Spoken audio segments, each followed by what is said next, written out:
What's going on, everybody? It's your buddy, it's your pal SpazPhoenix, the YWC reality check, and the Raw review is late, guys.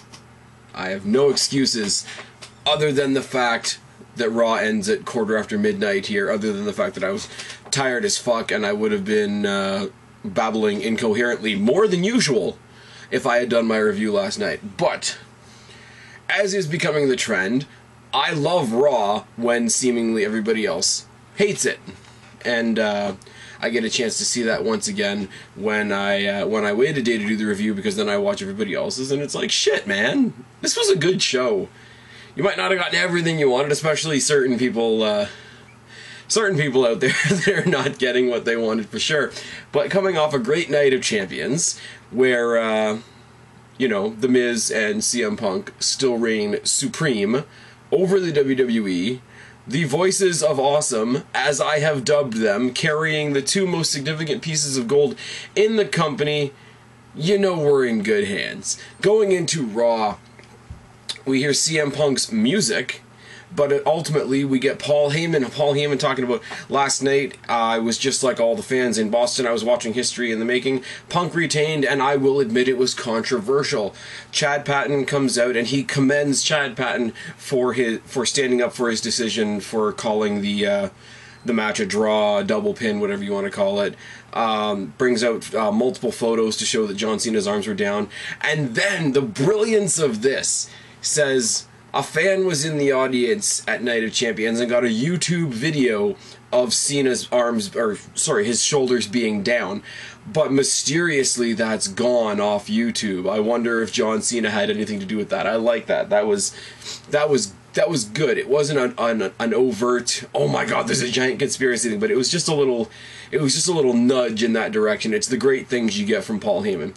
Cena comes out, kisses the referee's ass, while we have loud and proud Cena sucks chants. Night of Champions was epic, starts kissing Punk's ass even though Punk's not even there. I just didn't like the finality of the match. Anyways, I wanted a restart. Punk, you should feel bad because you won by draw. Little side note here, by being the champion you earn the championship advantage. So, yeah, Punk went in. He may not have won, but he did not lose to John Cena, which is something a lot of guys can't say for, you know, I don't know, the past 10 years or so. You know, asks Paul Heyman if CM Punk thinks a draw is a way to earn respect. Paul Heyman responds with Daniel Bryan-esque yes chants. Fan-fucking-tastic. Cena starts crying about the definition of respect and crying about wanting another rematch and da-da-da-da. It's almost been a whole year since I've had the title. Anyways, Heyman basically brushes them off, announcing himself as the voice of the voiceless, which was tap dancing all over Twitter the minute he said it. Alberto Del Rio comes out, beautifully tells off John Cena, tells him to stop complaining, talks about the fact that he was the one that was legitimately screwed over at Night of Champions. AJ comes out, basically makes the tag match, Punk versus Alberto Del Rio, Punk and Alberto Del Rio versus Cena and Sheamus is going to be our main event of the night. AJ wasn't really overbearing in this segment, which a lot of people accuse her of being, but she was still smoking hot. Oh yes. Moving on. We go to Michael Cole, who's wearing an awesome Long Live the King Jerry Lawler t-shirt. They give a brief Lawler update. Lawler went home to Memphis, which is awesome. We're going to see video footage. Sorry, guys. My glasses do the whole sliding thing. Whatever. Lawler update. He's fine. He went back to Memphis today. We're going to see video later tonight of him returning to Memphis. Fantastic. It's announced that not only are we getting JBL again, but we're getting Jim Ross. So this is a fantastic commentary team. What I like about this, and yes, I'm a mark for JR, yes, I'm a mark for JBL, in all due respect that way. JBL coming back and playing the monster heel commentator allows Michael Cole to not be the heel, be the straight-up play-by-play guy that we know he can be, that we have missed for the past, I don't know, 2 years or so. So that is fantastic. This commentary team was fantastic. JBL's going to go after this week because he's still doing his 7 Summits for Kids charity thing. I think he's climbing Mount Kilimanjaro, if I'm pronouncing that properly, sometime later this week, which is fantastic. We know JR is not going to be a constant staple on the booth, so it will be entertaining and intriguing to see who takes over Jerry the King Lawler's spot while he's gone. Like I've said, my vote, and I've said this in Skype calls and on Facebook and all this sort of thing, my vote would either be bring William Regal up from the NXT announce booth, because he does a fantastic job there, or touch base with somebody like Edge. If CM Punk could commentate his own matches, I would say CM Punk, but, you know, the whole cloning thing hasn't really been perfected yet, so we're not really going to touch that. Ray and Sin Cara versus Epico and Primo with the returning Rosa Mendez. Always nice to see Rosa Mendez. Saw her on Sunday at the pay-per-view, saw her again last night. I have very brief notes, so it's not the typical, you know, point-by-point play-by-play that I usually get somewhat criticized on here for, but I will say, super exciting match. There wasn't anything on the line. It wasn't a tag team title match, but it... I'll say this, the tag team division got a lot of exposure tonight, and I like that. Not every tag team match that happens has to be for the tag team championships, but not every tag team match, like we're going to get in the main event, has to be a bunch of random singles guys thrown together to make a main event. This, even though it wasn't for the title, felt like it was a tag team division match. And where I compare Rey Mysterio and Sin Cara to Daniel Bryan and Kane, Rey Mysterio and Sin Cara are melding, fluid, quite well as a tag team, and I really, really like them in that current direction. I think they're going to do a lot of good in the tag team division, as opposed to, again, my comments on Team Friendship, the current tag team champions, which is a bit of a joke. Exciting pace from all these guys. I mean, Epico, Primo, Sin Cara, Rey Mysterio, you're not going to have a boring match. Match was great. 619 and a Swanton Bomb from the book of my boy Jeff Hardy by Sin Cara. Major, major points for Sin Cara for the Swanton Bomb. Fantastic. Obviously gets the win for Rey and Sin Cara. You knew going in that Epico and Primo weren't going to win this, but it didn't take away from the match, which is great, because usually it does. We get announced later on tonight. Here's my first big mark out of the night, that we're going to see the first episode of MizTV. Oh yes. Oh yes. Beth versus Eve with Layla on commentary. Beth pounds the crap out of Eve for a while. Eve counters the Glam Slam. Beth eats the turnbuckle and Eve gets a quick roll up for the win. Layla on commentary was okay, but with a three-man commentator booth, somebody being on guest commentary for one match does make for more of a cluttered atmosphere, and that's not the first time we see that tonight in this show. When you have a two-man booth, like when you have Cole and King and somebody else sits in, then there's three voices. When you start with three voices and then start adding people, that's when you get people just talking all over each other. And I really didn't see the point of all the negative banter between Layla and JBL, but I guess that's that. Because every show needs a piss break, we had Brodus Clay versus Heath Slater with Antonio Cesaro and Oksana at the commentary booth, to my previous point. Nothing really to say. Antonio interferes, Clay still gets the win. Apparently they're working towards Brodus Clay being the US champion. Not particularly excited about that, but moving on. We have MizTV. Miz comes out victorious on the microphone after his victory at Night of Champions, where I need to say it once again. He beat a former world champion and fan favorite. He beat a well-decorated mid-card second-generation star, and he beat one of the newcomers that WWE is really, really trying to get behind, and he beat them blindfolded. Oh, yes. Oh, yes. But he really, really deserved to come out and brag tonight, and he says, in his own way, what do you get the star that has everything? You get him his own show, da-da-da-da-da.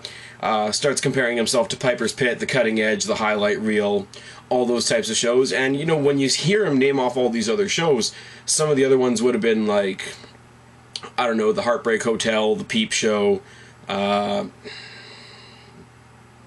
there's one I'm forgetting, but whatever. The Barbershop, you know, Shawn Michaels, Marty Jannetty through the barbershop window, etc. When you start mentioning that, you realize what a big boost this whole, you know, getting your own show thing is, because most of the people that had their own shows eventually ended up being significant world champions. Most of them are in the Hall of Fame now. Piper, Edge, Shawn Michaels, need I go on. So this is a big thing. And regardless of how this segment ended, which I thought was really lame, I really like what we're starting here. This is fantastic. And when you figure that The Miz has the whole reality TV, talk show TV experience, who better to do the talk show shtick right now than The Miz? It's a fantastic move, and it gets a lot more exposure for him as the champion, and it gets a lot more exposure for the Intercontinental Championship. Everybody wins. His first guest, however, is Booker T. Basically, he talks to Booker T about why Booker T threw 3 opponents at him at once in one match when nobody else, no other champion at the Night of Champions had to defend against 3 opponents. Basically starts cutting down Booker T, tells Booker T that he misses being in the ring and he hates the spotlight being on anybody else. Booker T basically backs out like a bitch and lets Ryback do all the dirty work. Ryback comes out kind of looking like an idiot and throwing couches around. You know, it's one of those things, Ryback picking up the couches, which probably weighed about 10 pounds each, is along the same lines as John Cena picking up the Big Show. We know we can do it, but we're supposed to act really, really impressed every time he does it. Oh, yes, but The Miz has his own show. Don't care how it ended.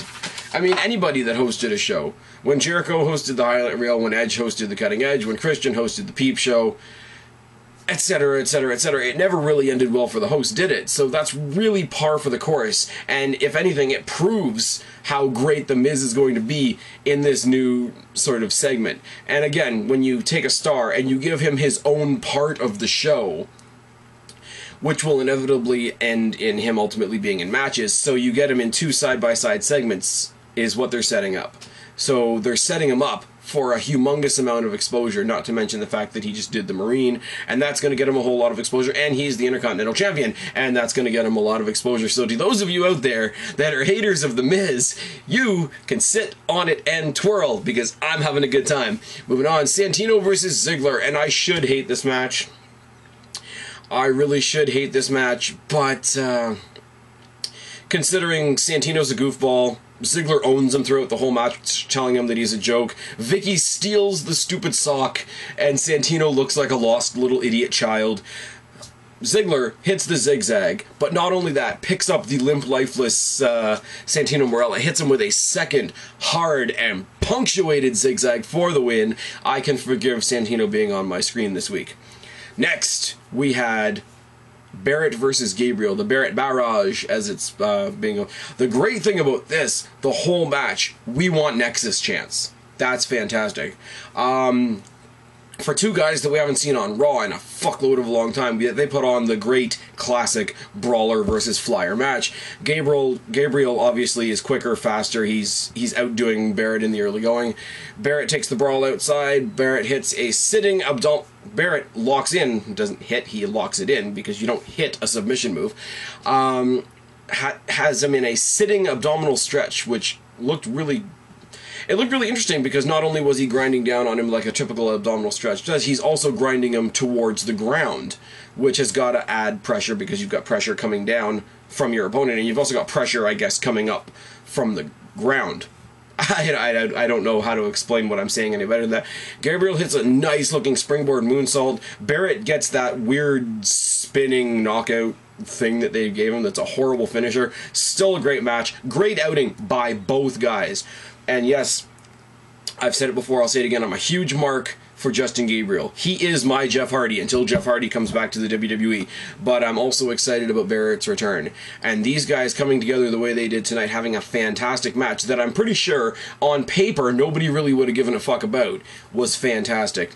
We do, in fact, see the video of Jerry Lawler returning home in Memphis. Not only that, he was sent home in the WWE corporate jet, corporate plane, whatever, which, you know, awesome move on WWE's part, obviously. The first person to greet him as he gets off the plane in Memphis is the doctor, whose name I can't remember and I didn't write it down, but the guy that did the initial 15 to 20 minutes of CPR on Jerry Lawler. Very nice, very feel-good moment, and I'm glad somebody was there to capture it for the rest of the WWE universe. Great. Wonderful, fantastic stuff. Jerry, get better, get back on the commentator booth where you belong, and We'll go from there. Our Boom versus Kane and Bryan get their rematch. Our Boom own Bryan. Kane beats down Kofi Kingston in the corner. Kofi tosses Bryan into Kane, which is, causes their first scuffle of the night. Kane locks in a bear hug on Truth, going with that whole hugging trend again. Kofi hits a nice pendulum kick and a crossbody on Kane. Truth hits a face first slam on Bryan. Kofi locks in a key lock on Daniel Bryan, which I didn't expect. I believe it's called a key lock. I could be wrong. I'll say that right now. If I'm wrong, somebody correct it down in the comment section below. Bryan and Kane goof around a little bit, and a choke slam and a no lock get the win for Kane and Bryan. Then they proceed to keep arguing over which one of them is the tag team champions. Yes. And I finally gave in to peer pressure, and at one point last night on Twitter, I did in fact tweet out hashtag I am the tag team champions. They ended the match with another hug it out segment at the behest of the crowd. Orton versus Tensai. Nothing to talk about here. RKO gets the win for Orton. That's really all I've got. Sandow comes out with a boring and regurgitated and recycled back to school, I'm going to teach you more grammar type promo. Sounded like it was delivered by Matt Stryker with a hell of a lot less charisma than Matt Stryker would have delivered it, so sad all the way around. Then we hear Zack Ryder's music. And I'm sorry folks, say what you will about Zack Ryder, but I have never, ever in my wrestling fan life been more happy to hear woo woo woo, you know it, than last night on Raw. Ryder comes out. Ryder carried a good portion of this match, but because Sandow is the favorite of the moment, Sandow does get the win with that ridiculous looking, bow tie, necktie, straight jacket, neck breaker piece of shit that he does. Moving on. Between Sunday and last night, it's great to see Ryder getting a little bit more TV exposure than he's gotten in the past little while. I do like that. One thing about the 3-hour Raw, a lot of guys we want to see get exposure, like the Gabriels, like the Barretts, like the Kids, like the Ryders, etc., etc., etc., are getting a lot more time. I've said it before, I'll say it again, when the Ascension ascends from NXT to Raw, they will be, I think, the young talents to watch. I wasn't big on them at first. It took me a long time to really buy into their gimmick because they were new and stuff, and I was not the most receiving person in the world. But when the Ascension moves into the tag team situation, I almost lick my lips at the thought of Daniel Bryan and Kane taking on the Ascension. But what I like even better, because we have Hell in the Cell, and then we have Survivor Series, I would love to see Kane, Daniel Bryan, and the Ascension take on Rey Mysterio, Sin Cara, and the Usos. Oh, yes. Anybody that's not watching NXT, you need to watch NXT for two reasons. First of all, Seth Rollins, great choice for the first NXT champion. He's doing a great job with that. His match in the finals of the tournament with Jinder Mahal, fan-fucking-tastic. Other than that, you got women on there that can actually wrestle, and you have a great tag team rivalry between the Ascension and the Usos. Four guys who I will give you my hat if you can tell me why they are not on Raw or SmackDown already. But that was a bit of a veer, wasn't it? We had Sheamus and Cena versus Punk and Alberto Del Rio. Can Punk and Alberto Del Rio defeat the Super Family? Let's see. Sheamus and Cena dominate Alberto Del Rio for a good long time. Cena and Punk fight really quickly. Punk bails to the outside, does his talking with Heyman thing on the outside. Punk works over Cena's head a lot, and it was good. Straight up kicks to the head, knees to the head, everything to the big, bulbous orangutan cranium of John Cena. Punk and Alberto double-team Cena. Sheamus tags in, and the champions brawl. Sheamus versus CM Punk is really, really the prime example of why the World Heavyweight title means nothing in comparison. Alberto Del Rio, somewhere in the mix, hits a big boot on Sheamus that almost almost looks like Sweet Chin Music, but not quite. Hits a backstabber on Sheamus. Punk gets a surfboard stretch on Sheamus. Irish Curse backbreaker out of nowhere because Sheamus and Cena, neither one of them can sell. Irish Curse backbreaker on Alberto Del Rio. Cena hits the 5 moves of bullshit and the STF. A very, very weak looking attitude adjustment, and Cena pins Punk even though Punk's foot is on the rope. But because it's Cena, because he's the good guy, because he's the one that carries the company on his back, because they are in the super family, a simple thing like a rule, a simple thing like the well-known knowledge that a foot on the rope breaks the pinfall, doesn't matter. Because we need to give Cena the win one way or the other. We'll just pay off the referee, and we will go on to sucking more and more and more Cena dick. Oh yes, but even that is not enough for me to not like this show, guys. This was a fantastic show. And for the record, guys, I want you to look at this. This is how I do shit, by the way, when I'm watching Raw. You know, score, fail, and MVP. I'd like you to notice that there is nothing in the fail column. Even the stuff that I thought was goofy, even the stuff that I could have done without tonight, nothing warranted being in my fail column tonight. Yeah, we had Tensai, but he went down. Yeah, we had Santino, but he went down. Yeah, we had Ryder go down to Sandow, but, you know, Sandow is, you know, one of their favorites right now, so I can deal with it, I suppose. Apparently in the dark match of SmackDown, Kofi Kingston kicked the living crap out of Dean Ambrose. Suck it, Ashton. Moving on. Alberto Del Rio and Heyman out-talking Punk, not out-talking Punk, out-talking Cena at the beginning of the night, and the beginning promo segment was fantastic. The new Long Live the King Jerry Lawler t-shirt, very, very tastefully done. Rey and Sin Cara. Now, even though they lost in their Intercontinental Championship hopes on Sunday, even though they were bested by the newly crowned King of the Luchadors, and by that I mean The Miz, this team is still fucking fantastic. This team is going to be champions sooner than later, and I don't mind it one bit. I liked JBL on commentary. I liked JBL talking up Eve's outside the ring skills, like her experience in amateur wrestling and jiu-jitsu, and I believe MMA too, if I'm not mistaken, but I like that he brought that into the match, gave her title reign, gave her character being the title a lot more meaning and a lot more oomph behind it. 2 words. MizTV. Awesome. Ziggler owns Santino, that always makes me smile. Barrett versus Gabriel was one of my favorite matches on the card tonight, if you can believe that. 2 things about Heyman. First of all, the large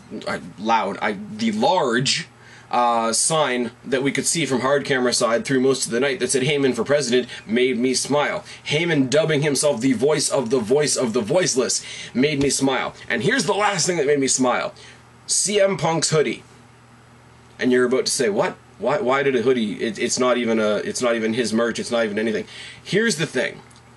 And here's my thought at Night of Champions, and here's my thought last night. One of the things that makes you the most relatable to your fans is they can basically buy the shirt off your back, metaphorically speaking. John Cena comes down in his, you know, Fruity Pebble bullshit and whatever, and the people that like him can wear the same shirt as him. They can be a wash of orange and green and blue and red and whatever, you know. There's a couple people I talked to on Facebook that all have pictures with the new Brogue Kick Hooligan Sheamus shirt. You can get the big, vibrant, pink Dolph Ziggler shirt. Show your fandom. And for a moment, and yes, this is going to sound kind of lame, I will freely admit, for the moment, you're the fan in the crowd, there's that guy in the ring, and you have something in common. You're wearing the same shirt. You're showing your support for them, and they're showing it back, and it's a visual bonding thing between the wrestlers and the crowd, and it's a relatability thing in a certain sense. CM Punk in this heel turn has taken something little like that away from the fans. And as far as cementing a heel turn, it's all those little things that are going to make it happen. Comes out in the most plain, generic, gray sweatshirt he can get, as opposed to the bright white and almost iconic at this point lightning bolt in the fist shirt. In fact, because I'm a mark, etc., etc., etc., that's the wrong shirt. Oh, it's in the laundry. But I was gonna say, I have that shirt. I have the fist with the lightning bolt in it, best in the world on the back. that, you know, comes out every week. And he took that relatability away from the fans by just coming out generically. And I like that.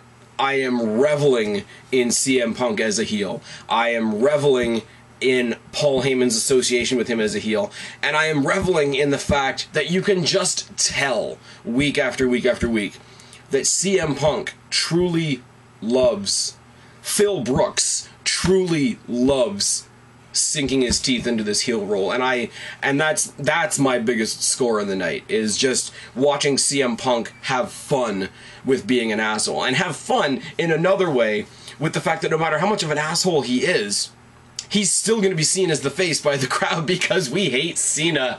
Oh yes. Now let's take a look at how fantastic my Fave 5 is doing this week. Oh yes. Punk lost his match. Spaz, aren't you pissed off that Punk lost his match? No. 2 nights in a row we've proven that the only thing that John Cena can do to bring him close to victory on CM Punk is controversial bullshit endings. CM Punk has not lost cleanly to John Cena in a shit fuck of a long time. And he's pretty much the only person in the company that can say that right now, which is fan-fucking-tastic.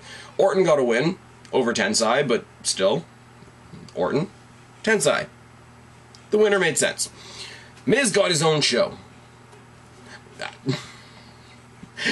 Miz had a fantastic win at Night of Champions. He is the newly crowned most successful best luchador in the company. I have to say it again, just because. And on top of that, he gets his own show. And he basically punked out the SmackDown general manager to the point where the general manager had to bring in help.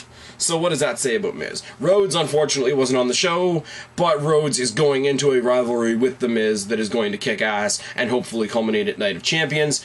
And Ziggler gets a win. Who the fuck did Ziggler... Oh, Ziggler made Santino look like a goofball more than usual. So kudos to Ziggler and to Vicky as well for her part in that.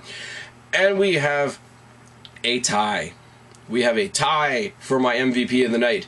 The co-MVPs of the night, the voices of awesome, your Intercontinental Champion and King of the Luchadors, The Miz, and the voice of the voiceless, your WWE Champion. Ladies and gentlemen, check it in your program. It is CM Punk. I had a lot of fun with this show. I hope you guys, at least some of you, were having fun with me. But I've been Spaz, your YWC Reality Check. Subscribe up there, talk down there, start a conversation, keep my conversation going, tell me what you thought of Raw. Don't be a stranger, and I will talk to each and every last one of you later. But for right now, I am tagging out.